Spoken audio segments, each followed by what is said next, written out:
Hello, guys. Happy Friday. So, I want to talk to you guys briefly about something.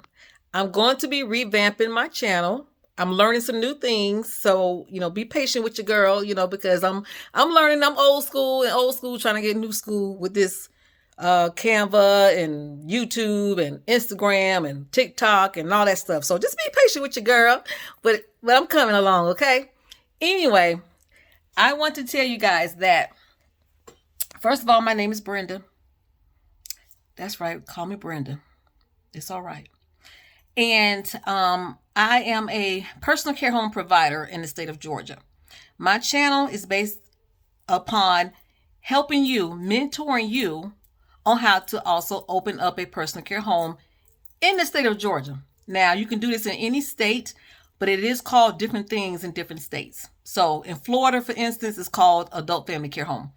And it is also determined by what type of home that you want to open. So what I'm going to do, starting today, starting going forward, I'm going to be a little bit more transparent with giving you tips on how to start your personal care home so that you can be successful.